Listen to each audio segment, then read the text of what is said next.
নমস্কার। আজ আপনারা শুনবেন জনপ্রিয় চলচ্চিত্র পরিচালক ও সাহিত্যিক শ্রী সত্যজিৎ রায়ের সৃষ্ট বিখ্যাত চরিত্র তারিণী খুড়োর রহস্য রোমাঞ্চ সিরিজের গল্প তারিণী খুড়ো ও ধুমলগড়ের হান্টিং লজ। সত্যজিৎ রায় জন্ম 1921 সালের 2রা মে কলকাতার গড়পাড়ে এবং মৃত্যু 1992 সালের 23 এপ্রিল। নিজ জীবনে অসামান্য সমস্ত চলচ্চিত্র উপহার দেওয়া ছাড়াও সাহিত্য জীবনে সৃষ্টি করেছেন নানা বর্ণময় চরিত্র, যেমন ফেলুদা, প্রফেসর শঙ্কু ও তারিণী খুড়ো। আজকের গল্পটি নেওয়া হয়েছে তারই সৃষ্ট তারিণী খুড়োর অভিযান বইটি থেকে। শুরু হচ্ছে তারিণী খুড়ো ও ধুমলগড়ের হান্টিং লজ। মাথায় অনেক রকম উদ্ভট শখ চাপে মানুষের, বললেন তারিণী খুড়ো। কিন্তু আমার যেমন চেপেছে তেমন কজনের চাপে জানি না। আমরা 5 জন ঘিরে বসেছি খুড়োকে। বাইরে এক পশলা বেশ ভালো বৃষ্টি হয়ে এখন সেটা অবিরাম ঝিরঝিরে বৃষ্টিতে দাঁড়িয়েছে। আষাঢ় মাস, তার উপর লোডশেডিং। টিম টিম করে 2টো মোমবাতি জ্বলছে। দেয়ালে আমাদের সকলের প্রকাণ্ড প্রকাণ্ড ছায়া পড়ছে। সব মিলিয়ে তারিণী খুড়োর গল্প শোনার পক্ষে আইডিয়াল পরিবেশ। খুড়োর মতে তাঁর গল্পগুলো সবই সত্যি। এ ব্যাপারে গ্যারান্টি দেবার সাধ্য আমার নেই, তবে গল্পগুলো যে রংদার তাতে কোনো সন্দেহ নেই। আর তারিণী খুড়োর যে গত 40 বছর ধরে সারা ভারতবর্ষ ঘুরে নানা রকম অভিজ্ঞতা হয়েছে সে কথা বাবা আমাদের বলেছেন। কাজেই সেটা অবিশ্বাস করার কোনো কারণ নেই। ন্যাপলা বলেই বসল, আজ কিন্তু ভূতের গল্পের মতো আর কোনো গল্প জমবে না। তারিণী খুড়ো স্কুল মাস্টারির ঢঙে বললেন, ভূত সচরাচর 4 প্রকার হয়। 1 অশরীরী আত্মা, যাকে চোখে দেখা যায় না। 2 ছায়ামূর্তি।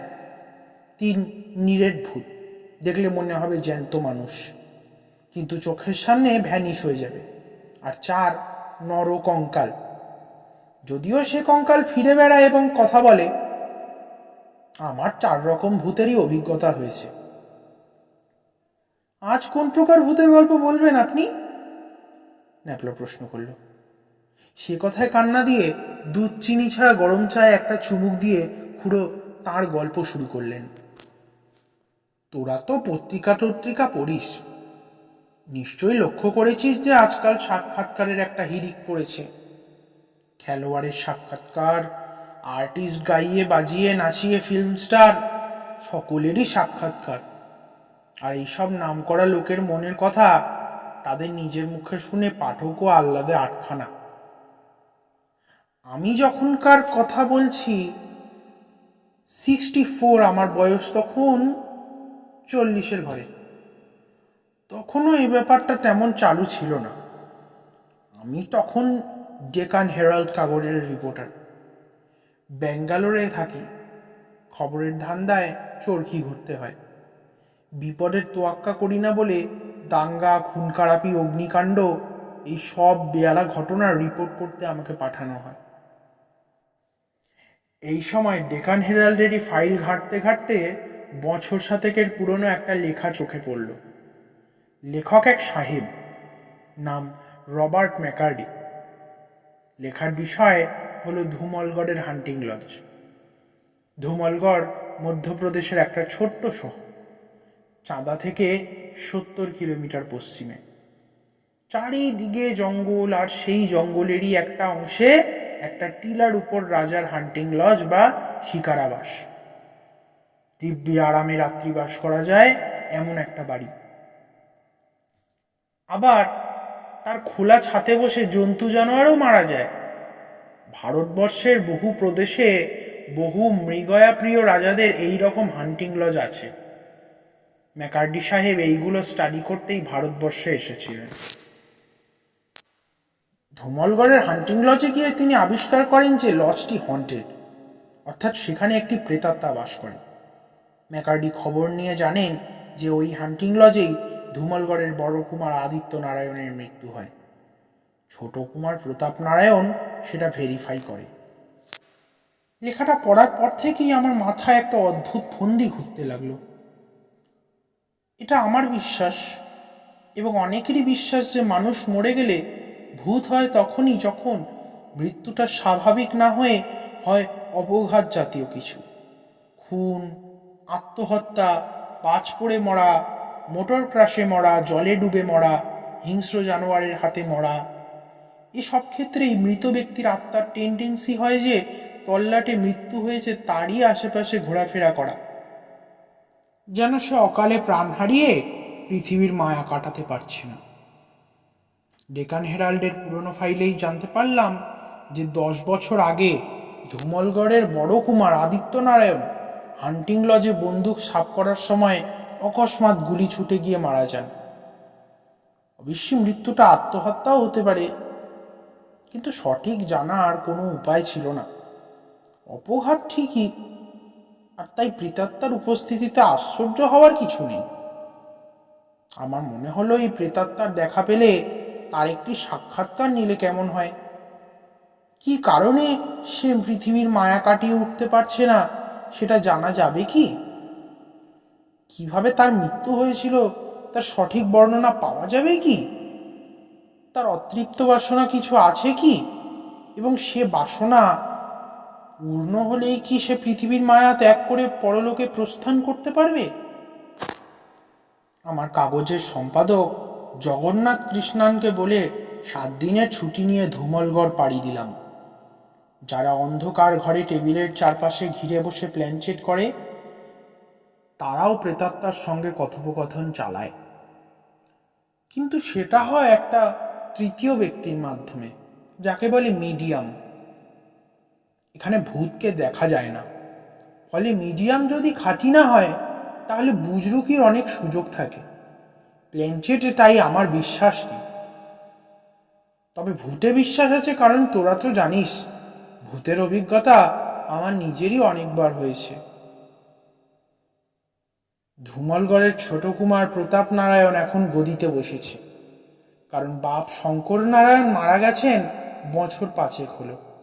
বড় ছেলে আদিত্য হান্টিং লজে মারা যাওয়ায় বাপের সম্পত্তি ও সিংহাসন ছোট কুমারই পেয়েছে। এস্টেটের ম্যানেজারকে আগেই চিঠি লিখে আমার আসার কথা জানিয়ে দিয়েছিলাম। ধুমলগড় পৌঁছে ভদ্রলোকের সঙ্গে দেখা করে আমার অভিপ্রায় জানালাম। ম্যানেজার ঈশ্বরী প্রসাদ বললেন যে একবার রাজার সঙ্গে কথা বলে নেওয়া দরকার, সকলকে হান্টিং লজে ঢুকতে দেওয়া হয় না। ঈশ্বরী প্রসাদই রাজার সঙ্গে একটা অ্যাপয়েন্টমেন্ট করিয়ে দিল। রাজার সুসজ্জিত আপিস ঘরে সকালে প্রতাপ নারায়ণের সঙ্গে দেখা করলাম। বয়স 40-এর বেশি না, চারা দেওয়া গো, শরীরে চর্বি যেন একটু বেশি। পোশাক একেবারে সাহেবী ধরনের, তার সঙ্গে 2 হাতের আঙুলের আংটির বহর কেমন যেন বেমানান। রাজা সাহেব আমাকে আসার কারণ জিজ্ঞেস করাতে অকপটে তাকে সব বলে দিলুম। রাজা শুনে বললেন, এ তোমার খুবই উদ্ভট শখ, তাতে কোনো সন্দেহ নেই। তবে আমায় জিজ্ঞেস করলে আমি বলবো যে আমার দাদা লজে ভূত হয়ে অবস্থান করছেন, এটা আমি মোটেই বিশ্বাস করি না। ভূত জিনিসটাতেই আমি বিশ্বাস করি না। আর সে ভূত থাকলেও সে তোমার সঙ্গে কথা বলবে, তোমার প্রশ্নের জবাব দেবে, এমন আশা করাটাই বোধহয় ঠিক না। আমি তখন ম্যাকার্ডি সাহেবের কথা বললাম। প্রতাপ নারায়ণ বলল, ম্যাকার্ডির ধারণা ভারতবর্ষ হচ্ছে ভূত প্রেতের ডিপো। তাকে বলে বোঝাতে পারিনি যে এ ধারণা ভুল। পোড়ো বাড়ি দেখলেই সাহেব সেটাকে ভূতের বাড়ি বলে ধরে নিত। সাহেবের পুরো ব্যাপারটাই কল্পনা ভিত্তিক। আমি বললাম, তাও একবার যাচাই করতে ক্ষতি কি? এত দূর যখন এসেছি তখন কোনো রকম অনুসন্ধান না করেই ফিরে যাব? আমার গো দেখে প্রতাপ নারায়ণ শেষ পর্যন্ত রাজি হলেন। রাজবাড়ি থেকে হান্টিং লজের দূরত্ব 1.5 মাইল। পাতলা জঙ্গলের মধ্যে দিয়ে সাপের মতো আঁকা বাঁকা রাস্তা দিয়ে নাকি সেখানে পৌঁছতে হয়। ঈশ্বরী প্রসাদকে বলে রাজা আমার জন্য একটা জিপের বন্দোবস্ত করে দিলেন। সেটা আমাকে রাত 10টা নাগাদ পৌঁছে দিয়ে আবার ভোরবেলা গিয়ে নিয়ে আসবে। বিকেলে ঈশ্বরী প্রসাদের সঙ্গে বসে একটু আলাপ আলোচনা করলাম। লোকটা অনেকদিন ম্যানেজারই করছে, বয়স 70-এর কাছাকাছি। দুই কুমারকেই সে ছেলেবেলা থেকে বড় হতে দেখেছে। বলল, দুই ভাইয়ের স্বভাব চরিত্রে অনেক বিমিল থাকলেও দুজনের মধ্যে বেশ হৃদ্যতা ছিল। দাদার মৃত্যুতে প্রতাপনারায়ণ খুবই বিচলিত হয়ে পড়েছিল। আত্মহত্যার কোনো কারণ ছিল না। ঈশ্বরীপ্রসাদ নিজেও খুবই আঘাত পেয়েছিল। বড় কুমার এভাবে অকস্মাৎ মরবে সেটা সে স্বপ্নেও ভাবতে পারেনি। শিকারী হিসেবে সে ছিল খুব পাকা। হাত ফসকে গুলি ছুটে গিয়ে নিজের গায়ে লাগবে সেটা বিশ্বাস করা খুব কঠিন। আমি জিজ্ঞেস করলাম, বড় কুমারের মৃত্যুর ব্যাপারে কোনো তদন্ত হয়েছিল কি? ঈশ্বরীপ্রসাদ বললেন, পুলিশ ইন্সপেক্টর মহাদেব দেওয়ান তদন্ত করেছিলেন। তার ধারণা এটা অপঘাত মৃত্যু ছাড়া আর কিছুই না। কারণ আদিত্য নারায়ণের হাতে বন্দুক ছিল এবং তার হাতের তর্জনী বন্দুকের ট্রিগারের সঙ্গে লাগানো ছিল। কাজেই আত্মহত্যা বা অ্যাক্সিডেন্ট দুটোই সম্ভব। আসলে কি হয়েছিল তা বলা মুশকিল। বর্তমান রাজা প্রতাপনারায়ণ কি স্বীকার করেন? আমি জিজ্ঞেস করলাম। না, বললেন ঈশ্বরীপ্রসাদ। ছোট কুমার চিরকালই একটু আইসি প্রকৃতির। খেলাধুলা বা শিকার টিকারে তার ঝোঁক নেই। সে গান বাজনা নিয়ে থাকে। তাকে হান্টিং লজে যেতে হয় না কখনো। রাত্রে লক্ষ্মীবিলাস হোটেলে চাপাটি আর মুরগি মাংস খেয়ে খাতা পেন্সিল নিয়ে তৈরি হয়ে নিলাম। সেদিন ছিল পূর্ণিমা। আকাশে টুকরো টুকরো মেঘ দ্রুত ভেসে যাওয়ার পথে মাঝে মাঝে চাঁদটাকে আড়াল করছে। 9:45 জিপ এসে গেল। আমি হান্টিং লজের উদ্দেশ্যে রওনা দিলাম। মিনিট খানেকের মধ্যেই শহর পিছনে ফেলে জিপ জঙ্গলের পথ ধরল। আর তার 10 মিনিট পরেই একটা দোতলা বাড়ির গাড়ি বারান্দার তলায় এসে জিপটা থামল। অর্থাৎ হান্টিং লজে এসে গেছি। বুঝতে পারলাম বাড়ির পিছনের দিকের জমিটা ঢালু হয়ে জঙ্গলের দিকে নেমে গেছে। জিপের ড্রাইভার গুরমিত সিং বলল যে দরকার হলে সে সারা রাত থাকতে পারে। প্রস্তাবটা আমার ভালো লাগলো না। পরিবেশ যত নিরিবিলি হয় ভূতের আবির্ভাবের সম্ভাবনা তত বেড়ে যায়। বললুম, তুমি এখন যাও, কাল ভোরে 6টায় এসে আমাকে নিয়ে যাও। জিপ চলে গেল। আমি চারপাশটা একবার চোখ বুলিয়ে দেখে নিলুম। একটা টিলার মাথাটা চেঁচে সমতল করে তার উপর তৈরি হয়েছে হান্টিং লজটা। পাথরের তৈরি মোগলাই প্যাটার্নের বাড়ি। বয়স নাকি 150 বছর। 5 ধাপ সিঁড়ি দিয়ে উঠে সদর দরজা দিয়ে ভেতরে ঢুকে জানলা দিয়ে আসা ফিকে চাঁদের আলোয় দেখলাম কার্পেট বিছানো এক সুদৃশ্য বৈঠকখানায় এসে পড়েছি। চারিদিকে আসবাবের ছড়াছড়ি। দেয়ালে টাঙানো স্টাফ করা বাইসন, হরিণ, বাঘ, ভাল্লুকের মাথা। বৈঠকখানার পরে একটা চওড়া বারান্দা। তার ডান দিকে দোতলায় ওঠার সিঁড়ি। আন্দাজ করলুম সিঁড়ি দিয়ে উঠলেই খোলা ছাদে পৌঁছানো যাবে। সেখান থেকে বাড়ির পিছনের জঙ্গল দেখা যায়। আর সেখানেই বড় কুমারের মৃত্যু হয়েছিল। মূর্খের মতো টর্চটা সঙ্গে আনিনি। চাঁদের আলো আছে ঠিকই, কিন্তু সে আর সব জায়গায় প্রবেশ করবে কি করে? তখন আমার চুরুট খাওয়া অভ্যেস। দেশলাইয়ের আলোতে সিঁড়ি দিয়ে উঠে দোতলায় পৌঁছলুম। যা ভেবেছিলুম তাই। একপাশে পশ্চিম দিকে খোলা ছাদ, তার নিচু পাঁচিলের ধারে গিয়ে দাঁড়ালেই সামনে ঢালু জমির ওপারে গভীর জঙ্গল শুরু হয়েছে। একবার মনে হলো যেন বাঘের ডাকও শুনতে পেলুম জঙ্গলের দিক থেকে। ছাদ ছাড়াও একটা বড় ঘর রয়েছে নিচের বৈঠকখানার ঠিক উপরে।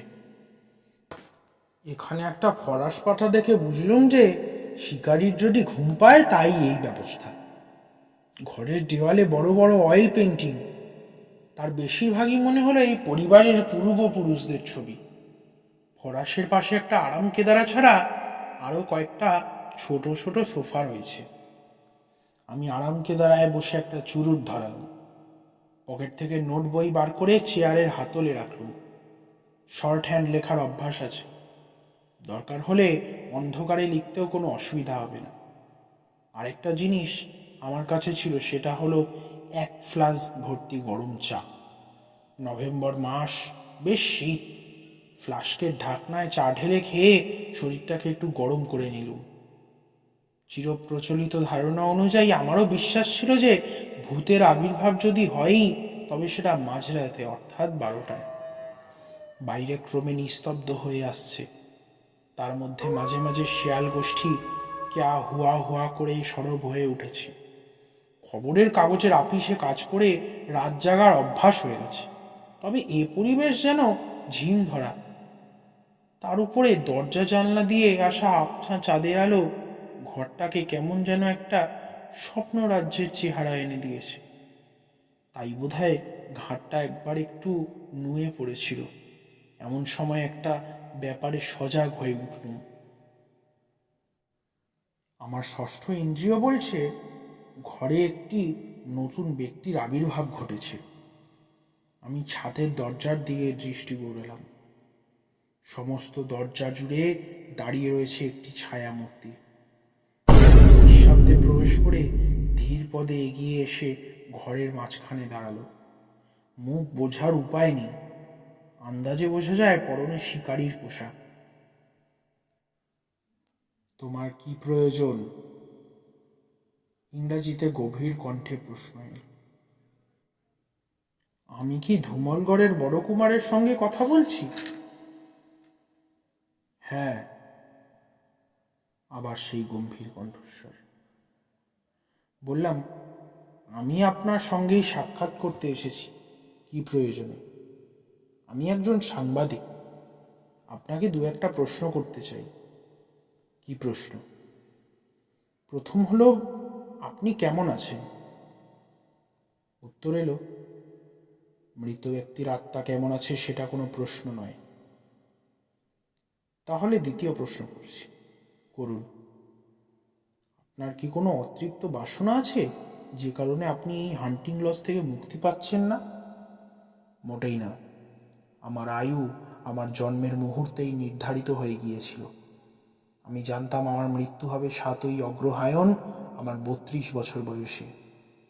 আমি এই মৃত্যুর জন্য সম্পূর্ণ প্রস্তুত ছিলাম এবং মৃত্যুর আগে আমার সব স্বাদ মিটিয়ে নিয়েছিলাম।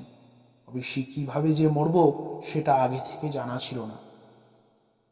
বলা বাহুল্য, আমি সব কিছুই শর্ট হ্যান্ডে লিখে নিচ্ছি। এবার প্রশ্ন করলাম, আপনি তাহলে আত্মহত্যা করেননি? উত্তর এলো, না।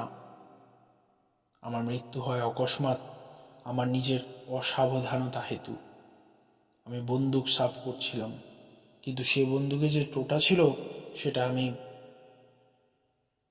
প্রেতাত্মার কথা হঠাৎ থেমে গেছে, কারণ তার কথা ছাপিয়ে আরেকটা গম্ভীর কণ্ঠস্বর শোনা গেছে। মিথ্যা কথা! আমি তো আবার কান কণ্ঠস্বর। কোন তৃতীয় ব্যক্তি এসে ঢুকলো ঘরে? আমার দৃষ্টি আবার দরজার দিকে ঘুরে গেছে।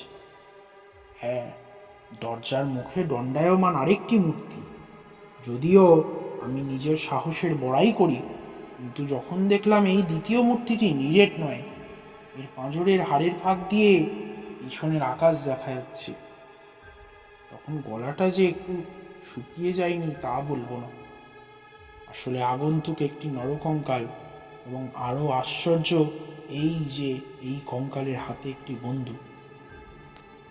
এবার কঙ্কাল ধীরে ধীরে এগিয়ে এলো প্রথম মূর্তির দিকে।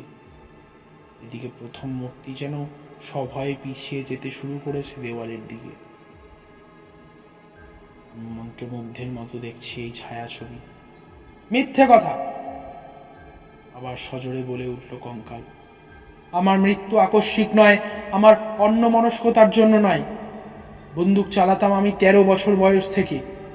আমি অতটা অসাবধান হতে পারি না। আমার মন বলছে এই কঙ্কালই আসলে বড় কুমারের প্রেতাত্মা। আমি জিজ্ঞেস করলাম, তাহলে আপনার মৃত্যু হয় কিভাবে? আমাকে খুন করা হয়েছিল, গর্জিয়ে উঠল কঙ্কাল। সম্পত্তির লোভে, সিংহাসনের লোভে। এই অন্যায়ের প্রতিশোধ না নেওয়া পর্যন্ত আমি এই বন্দি অবস্থা থেকে মুক্তি পাচ্ছিলাম না। আজ সেই মুক্তির সুযোগ এসেছে। আজ আমার হত্যার প্রতিশোধ আমি নিজেই নিচ্ছি। পুলিশ সন্দেহ করেছিল আমাকে খুন করা হয়েছে, কিন্তু টাকা দিয়ে তাদের মুখ বন্ধ করা হয়েছিল। এই সব পাপের শাস্তি দেবার সুযোগ আজ এসেছে। ইষ্ট নাম জপ করো প্রতাপ, তোমার অন্তিমকাল উপস্থিত। প্রথম ছায়ামূর্তির ঘর থেকে বাইরে পালিয়ে যাওয়ার চেষ্টা বিফল করে দিল বন্দুকের গর্জন। পলাশের উপর লুটিয়ে পড়ল প্রথম ছায়ামূর্তির নিষ্পন্দ দেহ। সঙ্গে সঙ্গে কঙ্কাল আমাকে উদ্দেশ্য করে বলে উঠল, সত্য ঘটনা প্রকাশ হলে আমি শান্তি পাব। আমার এই উপকার করার জন্য আমি আপনাকে ধন্যবাদ জানাচ্ছি। এই কথাটা বলে বন্দুকধারী কঙ্কাল অদৃশ্য হয়ে গেল। আমি একটা দেশলাই জ্বালিয়ে পলাশের কাছে গিয়ে ধরতেই প্রথম ছায়ামূর্তির রহস্য উদ্ঘাটিত হয়। ইনি ছায়ামূর্তি নন, ইনি রক্ত মাংসের দেহ সম্পন্ন সদ্য মৃত ধুমলগড়ের রাজা প্রতাপ নারায়ণ, যিনি আজ থেকে 10 বছর আগে সম্পত্তি আর গদির লোভে নিজের দাদা আদিত্য নারায়ণকে খুন করে সেটাকে অপঘাত মৃত্যু বলে চালিয়েছিলেন।